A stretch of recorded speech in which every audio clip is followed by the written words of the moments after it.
Dear friends, आज के इस वीडियो में हम लोग डिस्कस करेंगे JPO on flat tyre. Okay, so जो फ्लैट टायर का जॉइंट प्रोसीजर ऑर्डर है, ये बहुत ही इम्पॉर्टेंट है हमारे रनिंग स्टाफ के लिए, लोको पायलट्स, ट्रेन मैनेजर्स, गार्ड्स के लिए, प्लस हमारे स्टेशन मास्टर और सेक्शन कंट्रोलर को भी इन नियमों को भली भांति अच्छी तरह से जानना चाहिए। Okay, so let us see one by one. Flat tyre, a flat tire is formed on the wheel of a train when the brakes are jammed on the wheels, causing drag and consequently flatness on the rim. सो जो पतला portion होता है wheel का उसको rim बोलते हैं। जहाँ पे ये रेलवे ट्रैक के ऊपर चलती है तो उस पोर्शन को रिम कहते हैं। तो फ्लैट टायर के होने का जो कारण है बेसिकली क्या है, ब्रेक बाइंडिंग। हीटिंग की वजह से भी होता है। यदि किसी कारण से व्हील गर्म होगी तो वहाँ भी चपटा होने का पूरा संभावना है। लेकिन ज़्यादा बड़ी प्रॉब्लम आती है ब्रेक बाइंडिंग की वजह से। चाहे वो ब्रेक वैन हो, कोई वैगन हो, कोई कोच हो या इंजन हो, अगर ब्रेक अप्लाइड कंडीशन में रन करता है तो वहाँ पे उसका जो गोलाकार शेप है, राउंड शेप है, उसकी राउंडनेस है व्हील की, वो ख़त्म होने लगती है और वहाँ वो चपटा हो जाता है। और इसी चपटा होने को फ्लैट टायर कहा जाता है। और बाद में ये बहुत ही डेंजरस है, एक हैमर की तरह रेलवे ट्रैक के ऊपर ये जर्क पहुंचाता है, जिससे रेलवे ट्रैक टूट जाएगा, रेल फ्रैक्चर, वेल्ड फेलियर हो जाएगा और बाद में बड़ी दुर्घटनाएं भी हो सकती हैं। This causes damage to the perfect roundness of the wheel tread profile with some flat places in its periphery is called as flat tire या फ्लैट ट्रेड भी बोलते हैं इसको, पर आम बोलचाल की भाषा में फ्लैट टायर कहा जाता है। सो ये बहुत ही खतरनाक है रेलवे ट्रैक के लिए। और जब रेलवे ट्रैक एक बार खराब हो गया तो सभी ट्रेन के लिए वो डेंजरस हो जाता है। ओके, फिर आगे देखेंगे हम इसके बारे में। Next, reasons of the flat tyre. जैसा कि आपको हमने बताया कि व्हील अगर किसी खराबी के कारण बहुत ओवर हीट होगी तो डेफिनेटली लोहा है, आयरन जब भी ओवर हीट होगा तो वो तो चपटा होगा। लेकिन ज़्यादातर प्रैक्टिकल प्रॉब्लम्स ब्रेक बाइंडिंग की वजह से देखने को मिलती है। और वो ब्रेक बाइंडिंग होने का रीजन रहता है, सबसे पहला रीजन है not releasing the brakes properly whenever DV isolating cock is operated. जो आइसोलेटिंग कॉक है डीवी का, जब भी हम ऑपरेट करते हैं, कब ऑपरेट करते हैं, जैसे मान लीजिए कोई लोको अटैचिंग डिटैचिंग हुआ, कोई वैगन या कोच अटैचिंग डिटैचिंग किया, फार्मेशन में कुछ भी कारण से जब डीवी आइसोलेटिंग कॉक को ऑपरेट किया जाता है तो इससे क्या है, अटैचिंग डिटैचिंग करने पे हमें पूरा फार्मेशन रिलीज करना चाहिए। अगर फार्मेशन को रिलीज नहीं किया है तो इससे क्या होगा, ब्रेक बाइंडिंग होता है। और वही ब्रेक बाइंडिंग बाद में व्हील को जाम करके फ्लैट टायर बना देता है, घिस के चलेगी। इसको समझने के लिए जैसे मान लीजिए एक साइकिल का एग्जाम्पल ले लीजिए। अगर साइकिल में आप ऐसा दोनों हाथ से ब्रेक अप्लाई कर दीजिए और उसको पुश करिए आगे, तो साइकिल का क्या है, ब्रेक लगा हुआ है, टायर रोड पे घिस जाएगा। और यही होता है रेलवे ट्रैक के ऊपर, जब व्हील में ब्रेक लगी है चलेगी तो घिस के वो चपटा हो जाएगा और बाद में वही हथौड़ा बन जाएगा, हैमर बन के टक टक रेलवे ट्रैक को तोड़ देता है। नंबर 2 है नॉट कीपिंग द एम्प्टी और लोड डिवाइस इन रिलेवेंट पोजिशन। तो जो ये गुड्स ट्रेन है, गुड्स ट्रेन में ही एम्प्टी और लोड डिवाइस होता है, पैसेंजर ट्रेन में नहीं होता है। सो गुड्स ट्रेन के लिए रूल है कि यदि टोटल ग्रास वेट यानी टेयर वेट जो वैगन का है, खाली वैगन का वजन को टेयर वेट बोलते हैं, प्लस उसके ऊपर जो कमोडिटी लोड की है, तो दोनों मिला के 42.5 टन का रूल है कि 42.5 टन तक है, बिलो उसके है तो एम्प्टी साइड में लोड हैंडल होना चाहिए ताकि ब्रेक एप्लीकेशन कम हो।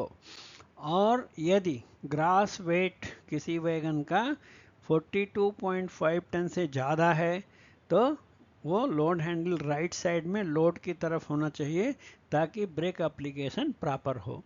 अब इस रूल में अगर इस रूल को हमने फॉलो नहीं किया, इम्टी वाला साइड रखना है क्योंकि 42.5 टन से लोड कम था ग्रास लोड, और हमने इम्टी वाले वैगन को भी राइट साइड में रख दिया, तो क्या होगा, एक्स्ट्रा ब्रेक अप्लाई होगा और ब्रेक बाइंडिंग हो जाएगी। इसलिए बीजी से चेक करके जो व्हीकल गाइडेंस में लोड दिया रहता है तो उसको चेक करके 42.5 टन के ऊपर है तो लोड साइड में, यदि उससे नीचे है तो हमें एम्प्टी साइड में ही लोड हैंडल रखना चाहिए। ओके, फिर आगे देखेंगे। ये है, देखिए, जैसे हीट होने की वजह से, ब्रेक बाइंडिंग की वजह से, ये जब व्हील चली है रेलवे ट्रैक पे ब्रेक अप्लाइड कंडीशन में तो ऐसे चपटा होने लगता है, जो एरो मार्क से आप फोटो को देख सकते हैं। ओके, देन लोको पायलट्स को एक स्केल दी गई है, तो इस स्केल से फ्लैटनेस को नाप सकते हैं, कितना फ्लैट हुआ है। पैसेंजर ट्रेन में, पैसेंजर कोच में और इंजन लोकोस के लिए ये परमिटेड है अप टू 50 मिलीमीटर, आगे की स्लाइड में आपको दिखाएंगे। और गुड्स ट्रेन के लिए 60 यानी 60 मिलीमीटर तक परमिटेड है। 60 मिलीमीटर मतलब 6 सेंटीमीटर और 50 मिलीमीटर का मतलब 5 सेंटीमीटर तक परमिटेड है। तो ये स्केल इस तरह बनी रहती कि इसको जब उसके ऊपर रखेंगे तो यदि वो बॉर्डर से थोड़ा सा गैप आ रहा है तो इसका मतलब वो ठीक है। अगर कहीं भी गैप नहीं है, स्केल का मेजरमेंट ही 50 और 60 मिलीमीटर का रहता है, सो उससे बड़ा है तो गैप ख़त्म हो जाएगा दोनों तरफ और डिसाइड कर सकते हैं कि ये फ्लैट टायर है। ओके, सो ये लोको पायलट्स को आजकल स्केल दी गई है, इससे वो फ्लैट टायर को मेजरमेंट कर सकते हैं। स्टेशन में आने के बाद TXR स्टाफ भी इसको मेजरमेंट करके वेरीफाई करेगा। ओके, देन नेक्स्ट एक होता है जो फ्लेंज, आपने देखा होगा रेलवे ट्रैक में जो व्हील के एक तरफ फ्लेंज लगा रहता है, तो फ्लेंज का काम है कि उसको रेलवे ट्रैक पे इधर से उधर गिरने ना दें व्हील को, वो एकदम व्हील रेलवे ट्रैक पे सट के चलेगी। ओके, सो दोनों तरफ एक एक व्हील में, जैसे मान लीजिए राइट तरफ फ्लेंज दिख रहा है तो उस तरफ राइट साइड वाले व्हील में लेफ्ट की तरफ फ्लेंज रहेगा ताकि व्हील्स डिरेल नहीं होते।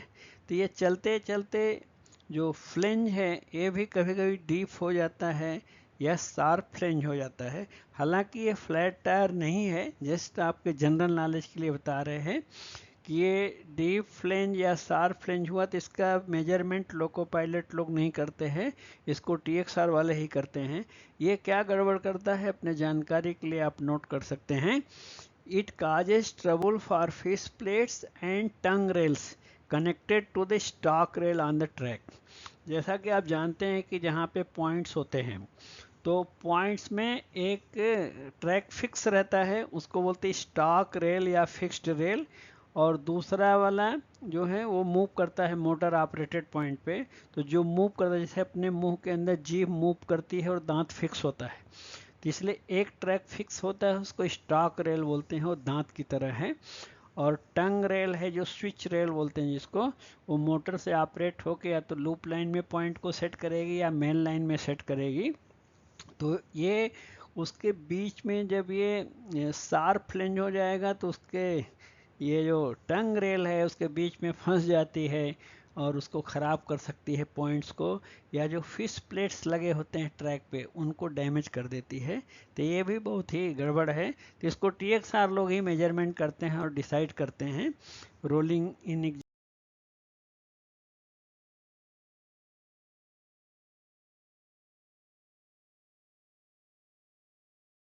यहाँ पे एक छोटा आप लोगों से अपील है, यदि मेरा कार्य आप सब लोगों को पसंद आ रहा है तो हमें प्रोत्साहन के लिए आप कुछ सपोर्ट कर सकते हैं वॉलेंटरली बेसिस पे।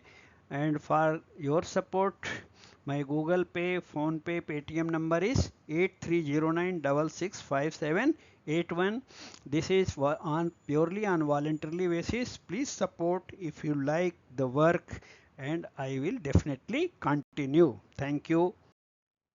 ये फ्लैट टायर का मेजरमेंट ऑलरेडी आप लोग देख चुके हैं कि ये लोको पायलट के पास स्केल होती है, इससे भी मेजरमेंट कर सकते हैं कि 50 और 60 मिलीमीटर से ज़्यादा है तो इसका मतलब वो फ्लैट टायर है। 50 और 60 millimetre goods train passenger train के हिसाब से उसके अंदर है तो चल सकती है ट्रेन नॉर्मल स्पीड में। ओके, फिर आगे बढ़ेंगे। नेक्स्ट ये है परमिसिबल फ्लैटनेस, जो मेजरमेंट लिया जाता है। गुड्स स्टॉक है, वैगन्स है, गुड्स ट्रेन है तो 60 मिलीमीटर यानी 6 सेंटीमीटर तक परमिटेड है। कोचिंग और लोको इंजन्स के लिए 50 मिलीमीटर तक ही परमिटेड है। ओके, फिर आगे ये नोट कर लीजिएगा, आपको एग्जामिनेशन पॉइंट ऑफ व्यू से इम्पॉर्टेंट है। प्रैक्टिकल ड्यूटी में तो रनिंग स्टाफ यूज ही कर रहा है। ओके, आगे फिर हम इसमें जेपीयू में देखेंगे हमारे स्टेशन मास्टर की ड्यूटी है, कंट्रोलर की क्या ड्यूटी है, रनिंग स्टाफ की ड्यूटी तो इम्पॉर्टेंट है, प्लस एसएम और कंट्रोलर की भी ड्यूटी हम आगे देखेंगे। Next point, the staff should be vigilant in detection of unusual या हैमरिंग साउंड। ये जो फ्लैट टायर है बेसिकली इसका पता ट्रेन रन कर रही है तो इसके हैमरिंग साउंड जो रेलवे ट्रैक पे टक टक मारेगा ये जोर से, जिस फील्ड में फ्लैट टायर है वो साउंड करते हुए चलेगी, तो उसी साउंड को ध्यान से ऑब्जर्व करना चाहिए जब भी कोई ट्रेन पास हो रही है। तो टीएक्सआर की ड्यूटी क्या है? TXR staff while rolling in examination, हर जंक्शन स्टेशन पे जहाँ पे टीएक्सआर स्टाफ रहता है तो लोग गुमटी में बैठे रहते हैं। जब भी ट्रेन अंदर आती है स्टेशन के तो वो लोग बड़े ध्यान से ऑब्जर्व करते हैं फ्लैट टायर के बारे में भी, हार्ट एक्सेल, हार्ट बॉक्स, कोई हैंगिंग पार्ट, कोई भी अनयूजुअल है ऑब्जर्व करते हैं और उसको रिपोर्ट करके रेक्टिफाई किया जाता है। Number 2, station staff while exchanging all right signal. जब station staff all right signal exchange करते हैं तो बहुत ध्यान से फ्लैट टायर प्लस अन्य जो प्रॉब्लम अनयूजुअल है हमें ट्रेन पे ऑब्जर्व करना चाहिए। Loco pilot and guard while working the train, जब हम ट्रेन काम कर रहे हैं तो किसी तरह के अनयूजुअल साउंड आती है तो उधर ध्यान देना चाहिए और डाउट आने पर रोक के चेक करना चाहिए। Gateman while train passing through the gate, gateman भी जब ट्रेन पास हो रही है तो उसके व्हील की तरफ पूरा ध्यान देना चाहिए। कोई हार्ट एक्सेल, हार्ट बॉक्स का सिम्टम है या फ्लैट टायर का सिम्टम है, साउंड आ रही है, हैमरिंग साउंड आ रही है तो तुरंत लोको पायलट गार्ड को डेंजर हैंड सिग्नल दिखा के इन्फॉर्म करना चाहिए।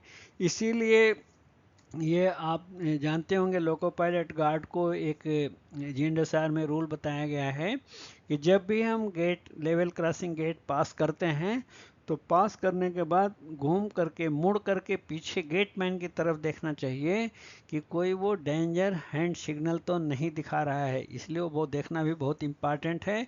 Means loco pilot, ALP and guard should look back towards the gateman whether he is showing any danger hand signal or stop hand signal. Okay, then engineering staff and supervisors while working at site, so engineering staff भी जो block section में काम करते रहते हैं वो लोग भी कोई ट्रेन पास हो रही है तो ऑब्जर्व करना चाहिए, क्योंकि ये ट्रेन की सेफ्टी सबकी एक जॉइंट रिस्पॉन्सिबिलिटी है।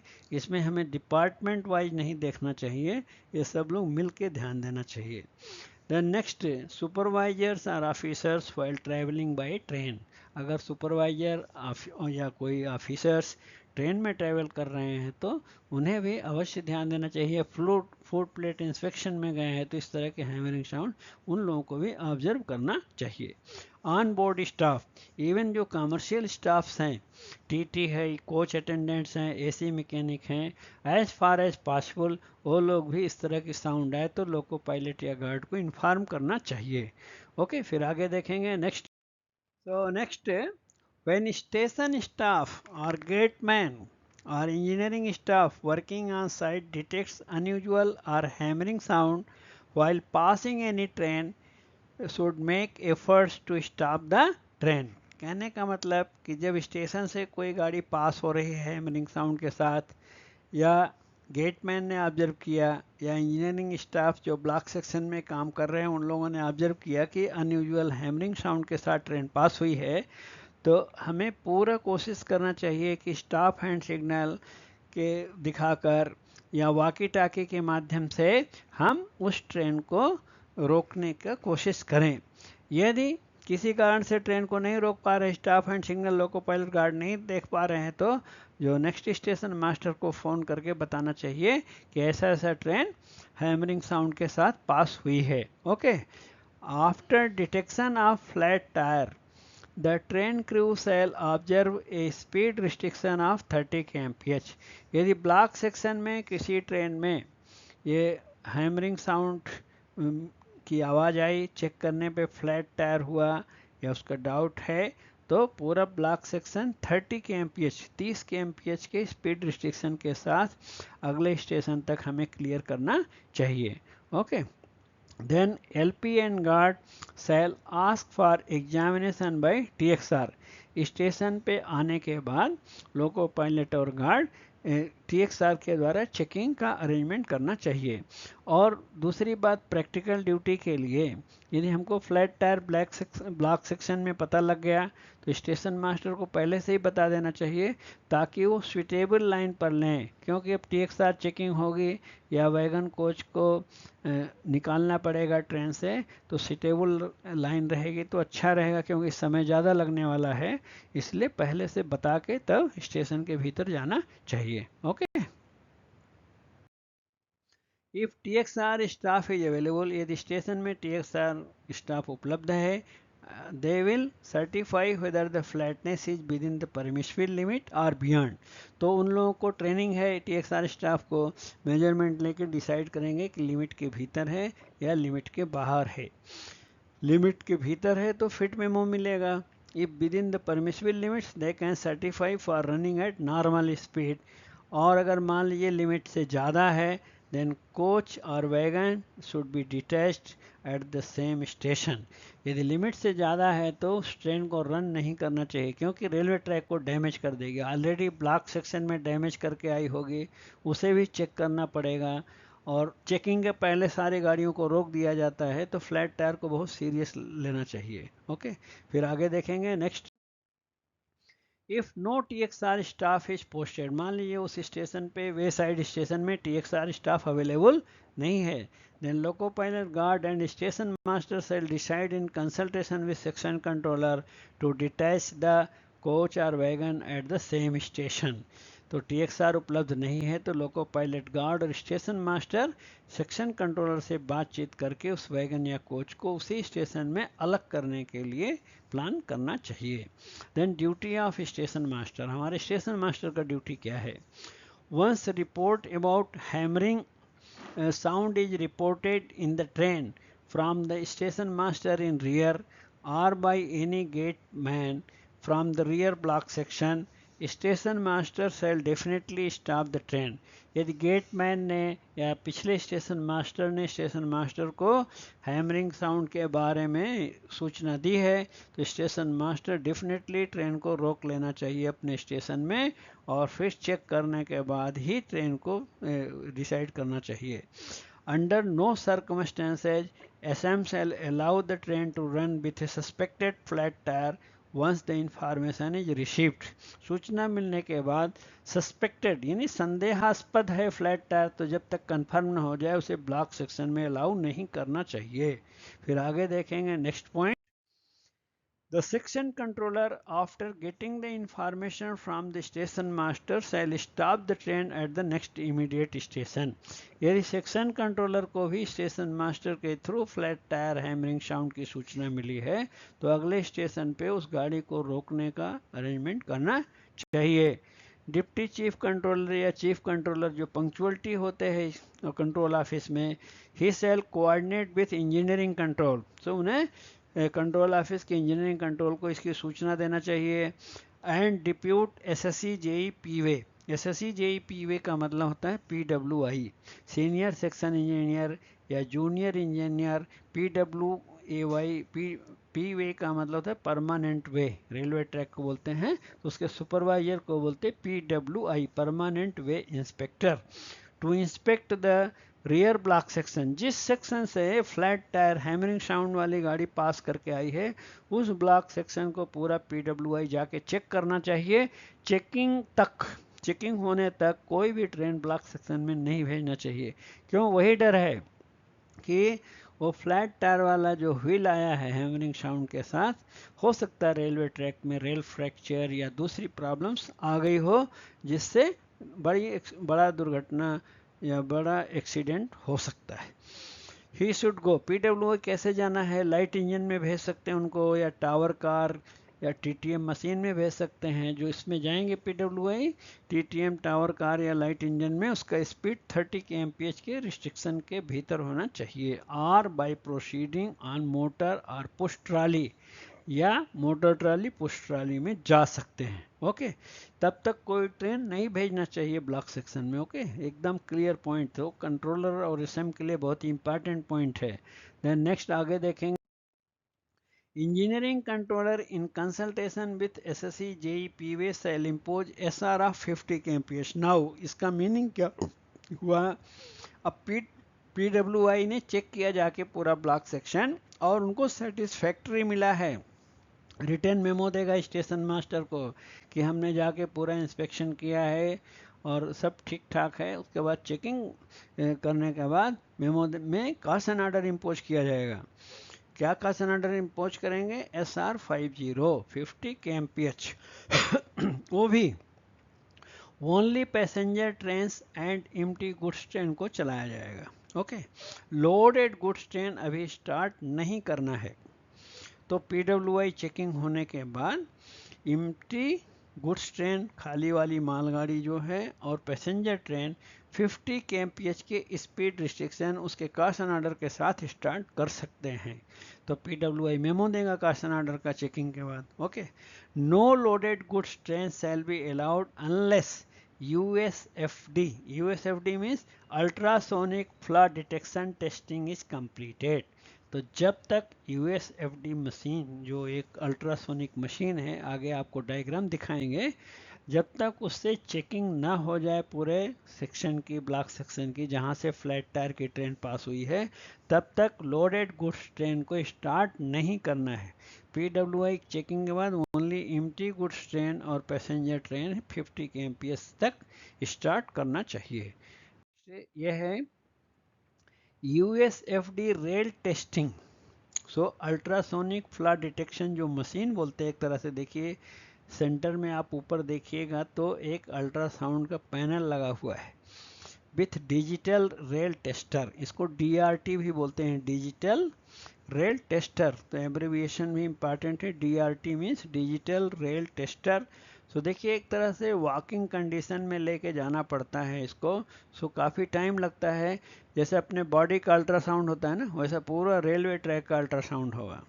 अल्ट्रासाउंड चेकिंग होने के बाद सब ठीक ठाक है, तब भी 24 आवर्स तक अंडर ऑब्जर्वेशन रहता है। जैसे पेशेंट को एक बार आईसीयू में गया तो आईसीयू से बाहर आने के बाद 24 घंटे ऑब्जर्वेशन में रखते हैं, उस तरह का हालत है रेलवे ट्रैक का, यदि फ्लैट टायर की ट्रेन ब्लॉक सेक्शन में पास हुई है तो। ओके, तो ये मशीन आपने देख लिया। देन आगे हम देखेंगे next, on completion of USFD test successfully, पूरा चेकिंग हो गया, कोई प्रॉब्लम नहीं मिला है रेलवे ट्रैक में। Then passenger train and empty goods train shall be raised. तो जो एम्प्टी गुड्स ट्रेन चलाया हमने और पैसेंजर ट्रेन चलाया है, उसका स्पीड अब 75 kmph तक बढ़ा सकते हैं, कॉशन ऑर्डर देंगे 75 kmph का। और जो लोडेड गुड्स ट्रेन अभी तक वेट कर रही थी, उसका स्पीड अब 50 kmph तक इससे स्टार्ट किया जाएगा, यानी with caution order of 50 kmph now loaded goods train will be started. अभी तक वो वेट कर रहे थे। और ये जो प्रिकॉशन है 75 kmph या 50 kmph का, ये यूएसएफडी जांच के बाद ये 24 आवर्स तक ऑब्जर्व करना है। 24 घंटे तक सब नॉर्मल रहेगा, कोई अनयूजुअल नहीं हुआ, then normal speed, normal working will be resumed after 24 hours. Okay, ये इसलिए मैं जिस पॉइंट पे ज़्यादा जोर दे रहा हूँ कि हमारे स्टेशन मास्टर्स और कंट्रोलर के लिए काफ़ी इंपॉर्टेंट पॉइंट है। लोको पायलट और ट्रेन मैनेजर तो ये रूल में टोटली इन्वॉल्व ही हैं, कंट्रोलर और एसएम को भी जानना बहुत ही ज़रूरी है। ओके, आशा है आपको सारे पॉइंट समझ में आए होंगे। कहीं भी कोई भी डाउट है तो आप अवश्य कमेंट बॉक्स में लिखिएगा, मैं आपको रिप्लाई दूंगा। और इसके आगे एक अनाउंसमेंट है, उस अनाउंसमेंट को देखने के बाद फिर आप वीडियो को बंद कर सकते हैं। Okay, and thank you so much for spending your valuable time, and please subscribe already if you have not subscribed, and press the bell icon so that you get the notification for the next video। और इसका English version भी मैं बना के जल्द ही डालूंगा। Thank you so much.